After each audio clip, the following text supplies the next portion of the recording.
Selamun aleyküm arkadaşlar. Bu videoda Cerkutay'ın Haylazoğlu Gazi Alp'in geri dönüp dönmeyeceğini, Yagit'in mağaradan ne zaman çıkacağını ve bu sefer ölümüne kimin ellerinin yol açacağını konuşacağız.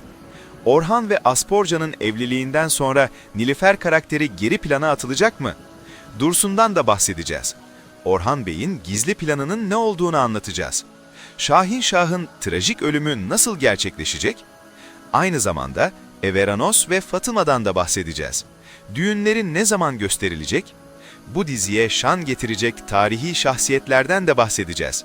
Bu videoda daha birçok önemli konu yer alacak. Bu yüzden sonuna kadar izleyin. Her canlı ölümü tadar. Birçok cesur insan geldi ve gitti. Bunlardan biri de Osman Gazi'nin ilk sezonundan itibaren dizide yer alan Boran Bey'di. Sonunda onun dönemi sona erdi. Orhan Bey'in elinden kaçmayı başaran Şahin Şah, karısı ve oğlu Yagit'in intikamını almak için acımasızca Boran Bey'i öldürdü. Üstelik Yagit hayatta olmasına rağmen. Aslında Boran'ı öldürerek kendi sonunu getirdi. Bu yüzden Şahin Şah, Orhan Bey'in kılıcının keskinliğini hissedecek. Orhan Bey'in öfkesini görünce Şahin Şah Bey'in ölümünün kolay olmayacağını tahmin etmiş olmalısınız. Boran Bey'in ani ölümü de hayranların kalbini kırmıştı. Boran Bey'in Orhan Bey'den Fatıma'nın elini Flavius yani Everanos için isteyeceği ve ancak o zaman diziden ayrılacakları bekleniyordu. Ama bu olmadı. Ancak kesinlikle Orhan Bey'in düğününe katılacak. Evet, sonunda Orhan ve Asporca'nın düğünü gösterildi.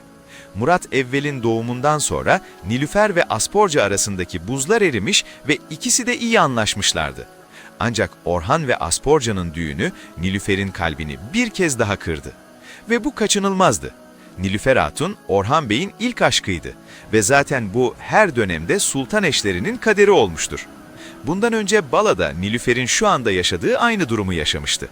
Neyse, bu düğünden sonra Orhan ve Şahin Şah arasında sonsuza dek sürecek bir ittifak kurulacak. Sadece bu da değil, bu düğünü durdurmak isteyen düşmanların ve hainlerin umutları da suya düşecek. Bu yüzden bugünkü kısa videomuzda daha önce bilmeyebileceğiniz bir sonraki bölümün tüm detaylarını sizlere aktaracağız. Önceki bölümün bittiği yerden başlayalım. Bölüm bittiğinde Orhan Bey yeni doğan prensin kulağına ezan okumuştu. Evet, Orhan Bey'den sonra sultan olan güçlü Sultan Murad Evvel ve dünyada birinin gitmesi, diğerinin gelmesi adetidir. Evet, cesur bir adam doğduysa Gazi lideri Boran Bey'in şehadeti de gösterilmişti. Evet, Boran ve Cerkutay'ın birlikteliği sona ermişti. Bu Orhan Bey için büyük bir şoktu çünkü onlar Orhan Bey'in büyükleri gibiydiler. Ve Osman Bey'in Boran'ı almaya geldiği sahne çok güzel ve duygusal bir sahneydi. Ve Boran Bey, Osman Bey'in gözleri önünde son nefesini vermişti. Bir arkadaşı diğerine katılmıştı. Ama arkadaşlarından biri yalnız kalmıştı. Evet, Cerkutay'dan bahsediyoruz. Orhan Bey'in Cerkutay'ı kucaklamasının sebebi buydu. Orhan Bey'i daha önce hiç bu kadar öfke ve üzüntü içinde koşarken görmemiştik. Şimdi Şahin Şah, Orhan Bey'in intikam ateşinde yanacak.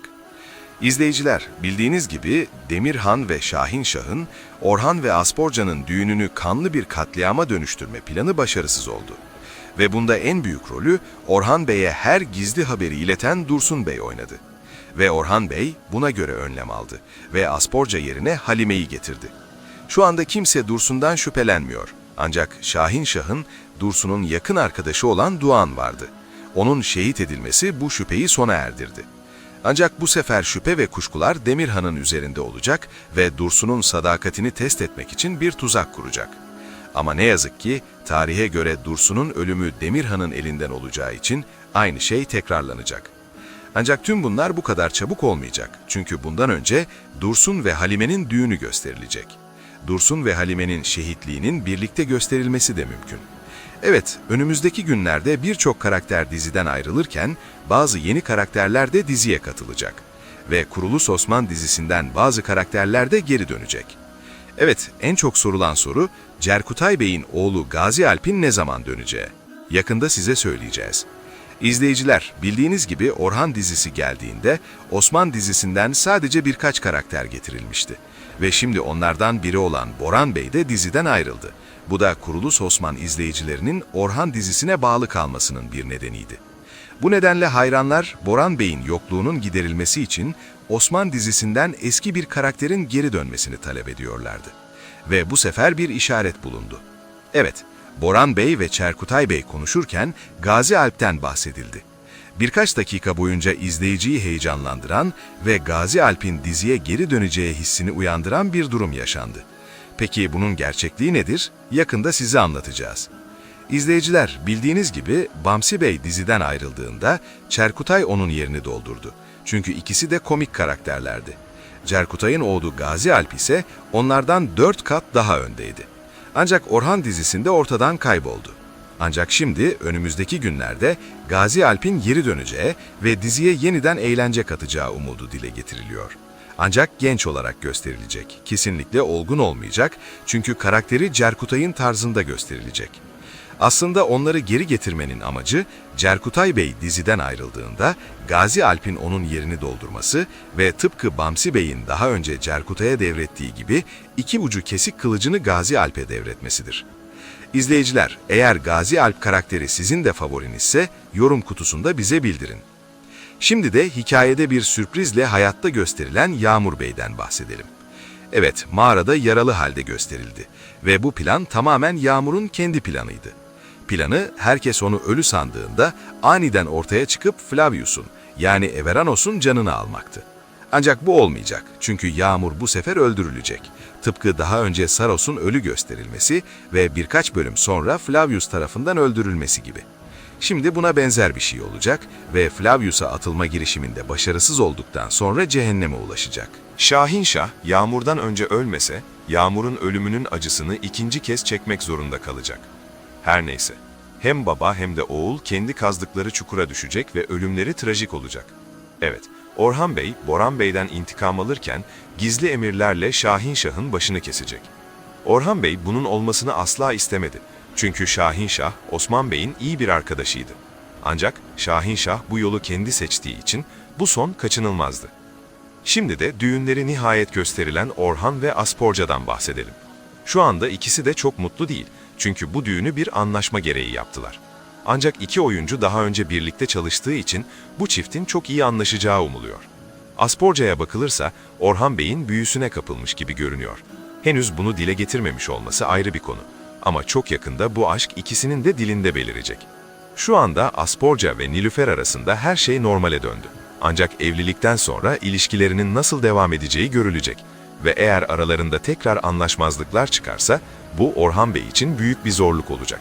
Çünkü Orhan ve Asporca çifti çok seviliyor. Şimdi soru şu, Asporca Sultan'ın eşi olduktan sonra Nilüfer'in karakteri geri plana atılacak mı? İzleyiciler, tarihe bakarsak, Orhan Bey'in en önemli ve en ünlü eşi, aynı zamanda ilk eşi olan Nilüfer'di ve birçok hayır işi yaptı. Bu yüzden onu geri plana atma sorusu bile gündeme gelmiyor. Çünkü onunla ilgili tüm tarihi olayları göstermek çok önemli. Ancak bir süre sonra ikisi arasındaki her şey yoluna girecek ve her ikisi de birbirlerinin çocuklarını kendi çocukları gibi görmeye başlayacaklar. Şimdi de Fatıma ve Everanos'tan bahsedelim. Düğünleri nihayet gösterilecek. Bildiğiniz gibi izleyiciler, Everanos'un Türkmen olduğunu öğrendi. Ancak hayatının tamamını Bizans kalelerinde geçirdiği için İslam'la uzaktan yakından bir bağlantısı yoktu. Çünkü Fatıma ve Flavius'un evliliği ancak Everanos Müslüman olursa gerçekleşebilir. Evet, Everanos ve Fatıma arasında sürekli aşk dolu sahneler gösteriliyor ve Orhan Bey'den sonra en çok ekran süresi Flavius'a veriliyor. Ancak Müslüman olmadığı için Abdurrahman ve diğer birçok asker Everanos'u iyi biri olarak görmüyor.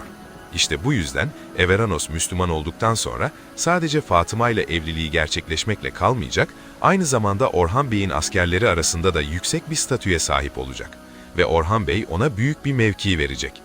Bu sefer Şeyh Musa'nın Orhan Bey'in nikahını kıyması bekleniyor ve bu sırada Flavius yani Everanos'la da görüşmesi gerçekleşecek. Bu süreçte birçok duygusal sahneye de şahit olacağız ve Everanos'un kalbi İslam'la aydınlanacak. Ardından Fatıma ve Everanos'un düğünü gösterilecek ve bu evlilik ikisini sonsuza dek birbirine bağlayacak. Unutmayın ki bu aşk hikayesi Bala ve Osman'ı da kapsayabilir. Everanos'un karakteri tarihi bir karakter olduğu için bu karakter uzun süre dizide yer alacak. Flavius'un Orhan Bey'in en yakın arkadaşlarından biri olacağını da belirtelim.